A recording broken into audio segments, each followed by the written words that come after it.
Hello everybody, Incon here with another episode of your Twitching Answers, guys. Answering the questions that you left in the comments on our last Twitching video, which of course means that don't forget to leave your questions here in the comments or find a question that you agree with and make sure to upvote it. I'm more likely to pick a question that's been upvoted as more people want to see that question get answered. Even if it's a silly question, I'll even answer it. Who cares? So getting right into it.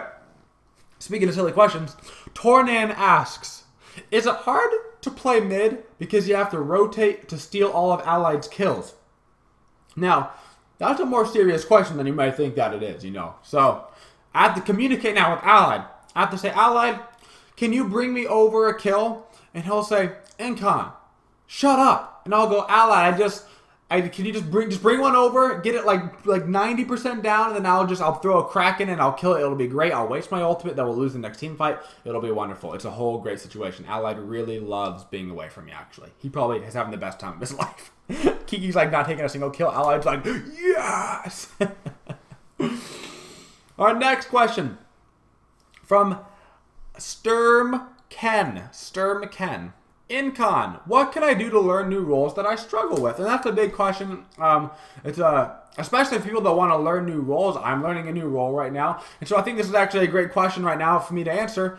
And the biggest thing, if you really honestly want to learn, and there's a difference between wanting to know a role and wanting to know a role, right? There's I want to be able to play it and I want to be able to oomph it, okay? And what I would do before you even think about playing the character, or playing characters, right, is you need to figure out who you're going to play in that role, right? So you got to figure out who's in the meta. If you're playing mid, if you're playing mid, go right to the big guys. Go Janice, go Zhongqi, go Zeus. Go the big boy characters, go the best characters. Don't be trying to play the situational characters. Go right for the main characters. So figure out who the main characters are. Maybe watch a tier list on somebody's YouTube. A lot of people do that. Try to find out what characters in the meta. Secondly, watch videos of professional players in that role. Okay? Something huge that I did, especially right when I came into the competitive scene, when I was learning support. I came into the competitive scene as a mid player, had to switch to support because of team reasons. You know what I did? I watched hours of Jeff Hinla and Shadowkey footage, because at the time, they were the best support the game had to offer. And when you were talking about support, you were talking about Jeff Hinla and you were talking about Shadowkey. So I watched a whole bunch of footage. I watched them play live. I think Shadowkey used to stream back then. I used to watch all kinds of stuff. Watch their positioning. Who were they playing? What are they buying? So I got my build down. Those are all very important, and that's one of the best things you can possibly do to learn a new role. Eddie Scott asks, which of the competitive teams do you think is the strongest and why? I'll do this for each region. Going to Worlds right now. For me, North America, it's quite clearly Cloud9. I think that if we would have gotten to go against them, it would have been a close match in the finals. I think they probably still could have won. By could have won, I mean probably would have won. I gave it 3-2 Cloud9 in that situation. I do think us losing to enemy was an unfortunate situation. It happens. We didn't play as good as we could have. And Cloud9 is definitely the strongest team in NA right now, as is shown by their consistency. And I think that's what their best thing. I don't think that if every team, if every team plays up here, right, every team is playing right here in terms of their peaks, I don't think Cloud9's peak is quite as high as other people. I think Cloud9 have a range. They have here's their range, right? Here's them at their worst, here's them at their best. They're so consistent compared to some teams, they have one game they're down here, and they have one game they're here, and one game they're up here, and then they're back down here, and then they're here again, and then they're here again. So I think that's their best thing they have going for them, is they're always right here in the 90 to 95 range, always consistently. But if somebody plays 100, then they can beat them. But they're always consistent, and that's what makes them such a strong team. As far as Europe goes, that was a weird situation how that kind of all turned out, with the seeding. I still think Epsilon is probably the best team out of Europe. I think that this was, one of their first lands. I think that it was great to see how they played, how they played after they lost. If they could take that knowledge and learn from it, because it is a big deal, taking the knowledge. They haven't really lost all season. That was their first real losing. They take the knowledge, they use it to be effective, right? Going into Worlds, they study with it, they don't get down, they strengthen each other with it. Then I think Epsilon is definitely the best team in Europe right now, with Paradigm being right behind them. JK Fry asks, does Envious plan to make any changes to god pools, playstyles, or anything like that going into Season 3 outside of you and Kiki switching roles? This is actually a question that, while we do get asked a lot, we can't really answer, and that's because we don't know how Season 3 is changing. If all of a sudden Season 3 is a one-lane joust map, then, all of a sudden, yeah, everything changes like crazy. But, if it's the same kind of map and the same kind of characters and the same kind of meta, then nothing really changes, then we don't really change, We will change with the meta, developing a meta that we are comfortable with to play. Atticus Rays asks, which gods have the best shoes? To which I respond, if Aphrodite's got heels on, then there's really no questions, because, let's be honest, legs and heels is like, beautiful. And lastly, Huzefa Painter asks, how do you get into the SPL? Do they just pick you out of the crowd by seeing your plays? Do you get it by being High Masters League? Details, please. So, this is very situational for a lot of people.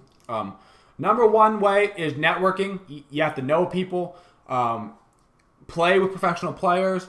The best way to play with professional players is to get high tier and ranked. You get high tier and ranked, you're going to be queued with pro players. If you're queued with pro players and you play well, they're going to remember your name. If they remember your name and somebody leaves the team, then they're going to be thinking about you for replacements. Or if you want to be a sub, that's a great way to get into the competitive scene. A lot of great players get into the competitive scene by being a sub. Best example for me is Snoopy.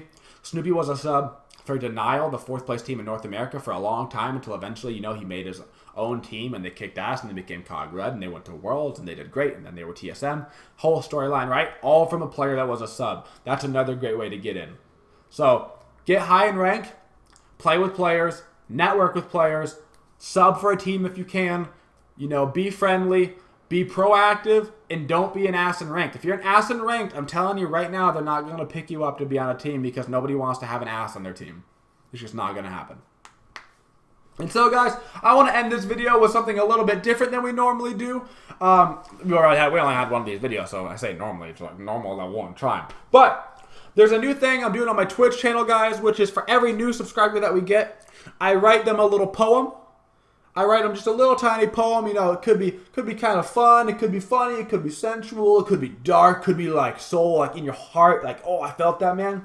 So I wanted to read you guys a couple of them that I did and try to see if you guys like it. If you like it, we can do a couple of things with it. Let me know in the comments. We can either just put them at the end of these Twitching Answers videos, and we'll just do a couple of them and have some fun there. I could make it its own video series. I could do like poems with Incon or something. We could do its own series. Or if you hate them and you don't think they're they're any good, then we don't have to put them in any more videos. But I just thought we'd throw it out here on YouTube because I know a lot of you guys can't get to the stream, and the stream has really been enjoying these poems. So let's get right into it. I'm just going to read you a couple of them from today. Every poem actually includes the name of the person. The name of the person in this first poem is Lost the Game.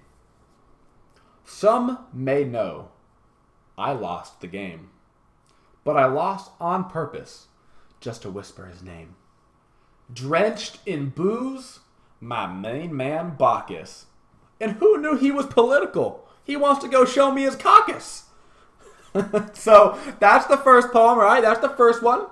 So obviously, that's looking towards, that's more of the funny side, that's what we're going with that one.